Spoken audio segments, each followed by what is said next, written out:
So you will click on the link and then I will have you all share how do you feel today.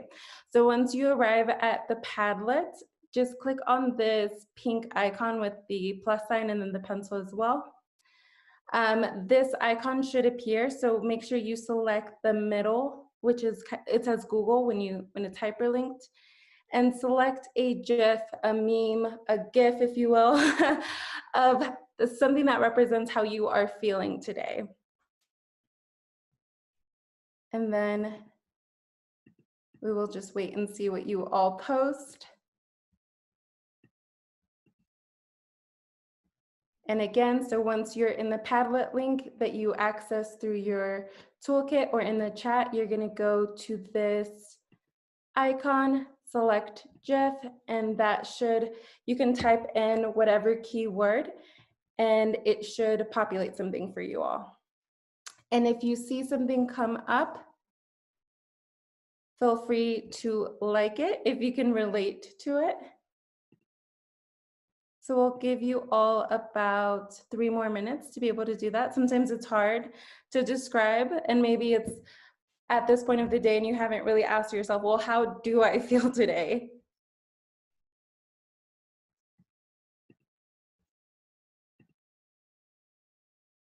And please just let us know if we can support you in any way.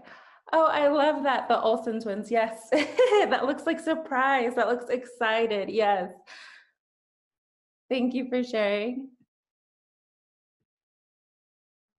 Padlet is a great tool because it allows you, again, to like and really kind of describe how you are feeling. You can do this with text. You could also do this with images. New opportunities, yes, I love all of these. Of course. Calm. Oh, these are hilarious. So what I'm doing right now is I'm just kind of selecting the heart. So if there's one that you can relate to or that you think is funny. Blessed as well. And the Padlet allows us to get just a quick pulse check to see how our students are doing, how staff is doing. So thank you all for quickly engaging in that with me. So we're going to go ahead and move on.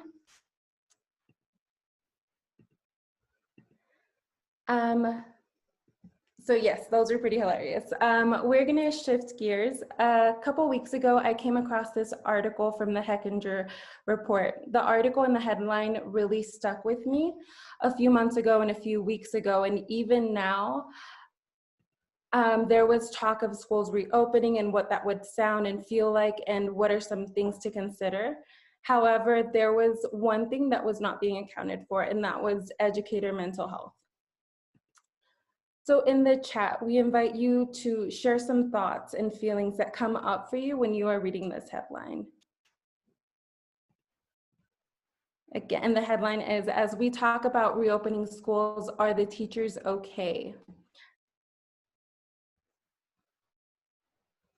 Yeah, Ashley shared, not sure anyone is okay.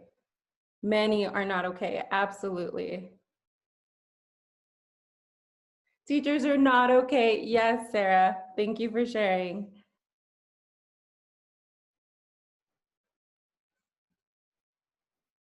Anxious, yeah. It definitely, just reading the headline, I went ahead and read the article as well, and it definitely made me think that we often don't ask ourselves that. Sarah just also mentioned that it's okay to not be okay. We have to talk about it more. Yes, thank you for sharing that.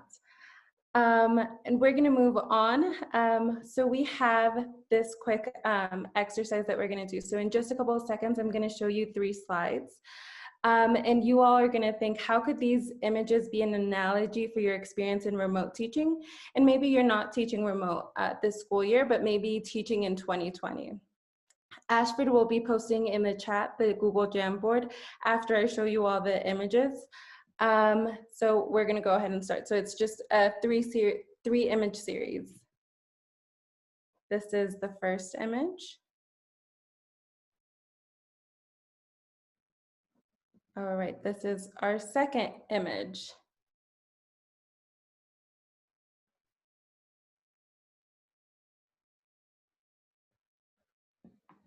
And lastly,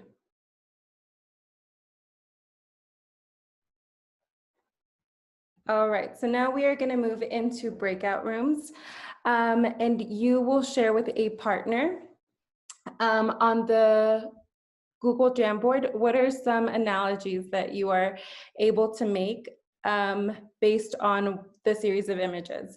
And as Ashford puts the Jamboard link, I will also walk you through how to navigate this Jamboard. So you will see that there are a slide per image. So everyone has, every image has a slide. You're gonna select over here as sticky notes and just really write with your partner what are some thoughts, some analogies that come up for you all. So please let us know if you have any questions before we move out into breakout rooms. All right, we're all back. All right, welcome back, everyone. So it was pretty interesting to see some of your responses. So we're just going to quickly go through them. So here we have the first image of like this brand new luxury car, and some of the analogies or connections that you all were thinking about is this shows how educators are currently viewing this academic year. We are currently trying to fix all issues as we proceed, as well as this future state. We will get everything back in order. I love the positive trend across every single one of these stickies. And just to throw in, somebody had put in "don't judge a book by its cover," but then somebody else edited that sticky note I saw. Oh. So that like brought up a conversation in our group about how you have to make sure that, you know, the students know how to use the tool and know how to add their own instead of taking over other people's work. Absolutely. Here on this beautiful luxury car, we could also add like, don't judge a book by its cover. And then here we have kind of the repairs, the breakdowns. And somebody said this would be more accurate if it was uphill. True. And this is how the spring felt. Awesome. And then lastly, we see some kind of repairs, but not really knowing how, and that it's difficult, difficult to know how to fix something that you have no understanding of how, what to fix or how to start. Those are some really powerful analogies, as well as the solution needs to fit the problem. Absolutely, yes. So this came about, and these are all great. This analogy came from a friend that said, remote learning looks great. We have our Bitmoji classroom set up. We learned all the tech, kids are showing up, but in reality, some things are falling apart. And sometimes it's the mental health. Even when we are in the classrooms, educators do an amazing job of coming prepared, having all of the things ready to go. But when you lift the hood, things aren't doing as well as they look. And there's the self-care, the educator SEL, where it's this practice that we either haven't developed or haven't routinely checked up on, or an area that needs a lot of attention, and that's just sometimes we don't make time for. So all of those analogies were really great, so thank you for that. In this series, which is our Educator SEL series, we're going to dive a little deeper into your SEL and your self-care practices. It's something that we can do. It's not something that we can do one time and be okay with. It definitely needs practice. So we're going to have 4 series, and we're going to focus on, 4 sessions in this series. We're going to focus on empathic accuracy, resiliency, relationships and connections, positive self-talk, active listening, and perspective taking, as well as self-care. And with these topics, you will gain tools and strategies for yourself and for your students. You will walk away with immediate tools to use in person and remotely as well. So for today, we only have 30 minutes, which are quickly being eaten up. So we're just gonna go over some resilience and some empathic accuracy tools today for our remaining time. So when we are in our full session, when we talk about empathic accuracy and resiliency, we're gonna go over what is empathic accuracy, the compassion, and we're going to go over some compassion and empathy activities, why boundaries are necessary, collective grief from a student's perspective, and student resilience. So we are going to do our first compassion meditation or loving kindness meditation. So this is a powerful strategy for building empathy for others and therefore yourself. And this is a powerful practice for adults and children. The Dalai Lama once said, if you want others to be happy, practice compassion. If you want to be happy, practice compassion. So what we're going to do now is we're going to start this quick practice. So I invite you all to turn off your camera if it makes you uncomfortable. And for this meditation, you will always begin with yourself, because compassion for others begins with kindness to ourselves. You can't extend compassion to others until you can be compassionate with your own mind. Later, you will expand that loving kindness outwardly to loved ones, strangers, and even people whom you might not like very much. So we're going to go ahead and get started. So please close your eyes, and I will guide you through the rest of this exercise. So find a comfortable seat. We're going to take 3 deep breaths together before we begin.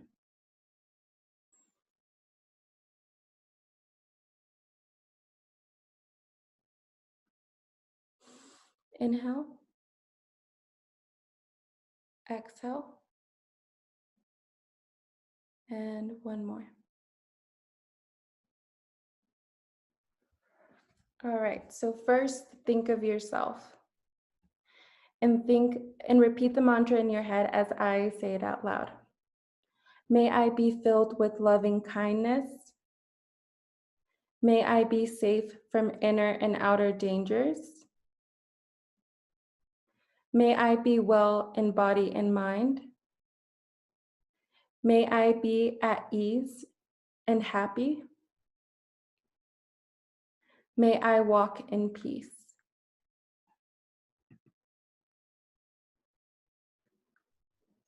Now I want you to think of someone with whom you have difficulty in your life. Picture that person, name them, close your eyes. I'm going to say a phrase, and as you think of that person, repeat that phrase in your head. May you be filled with loving kindness. May you be safe from inner and outer dangers. May you be well in body and mind.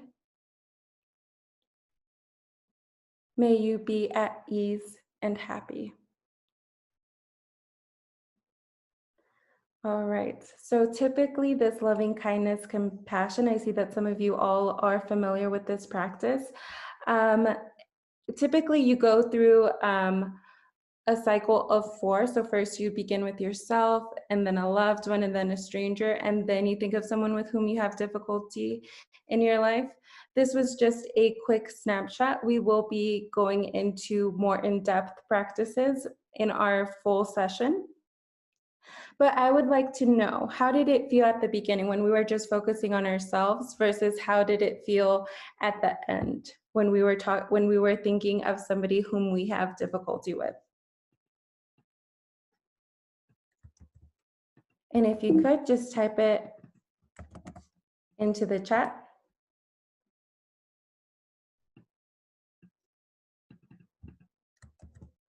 Or perhaps what came up for you during this practice.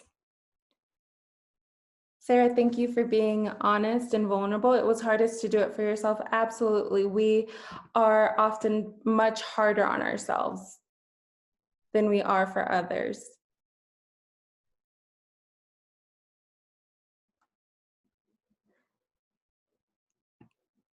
Shafora says, at the beginning, it felt strange to close my eyes on a live meeting, and then it was okay. Yeah, we're all making it work in this virtual setting, but we have to make certain changes and adaptations so that we are still fulfilling our self-care practices. Does anybody else want to share what came up for them or what was hard? It was challenging to think of myself in that way. Yes, thank you. Thank you, Shafora.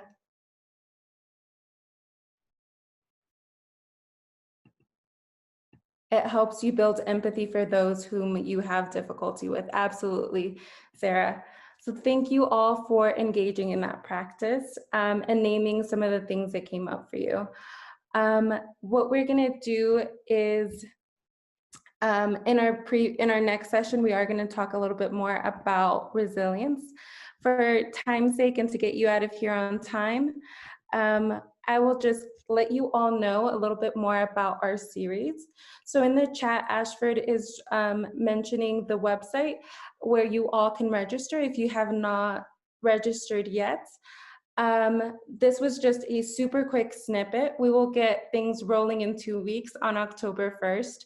We'll be covering a particular topic or topics each of those weeks around teacher and student SEL, along with some tools and tricks for classroom, virtual and in person.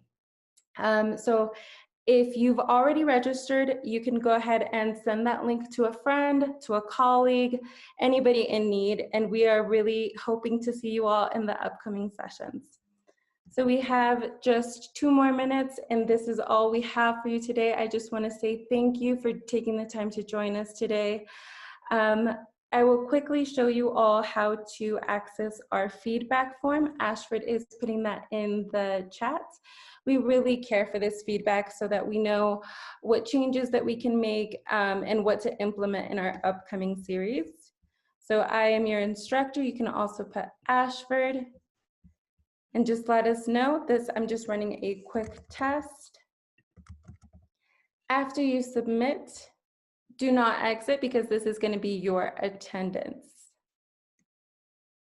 And then just let us know the name of your school, your first and last name, your email address, and etc. And then for the session, you would put other, and then you can put SEL Spotlight.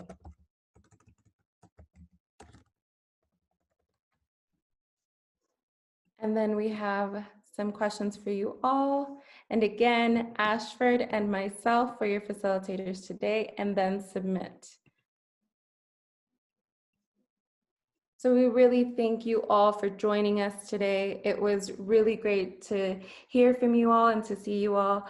I know that this series is going to be very impactful, and we hope to see every single one of you all there for our longer series.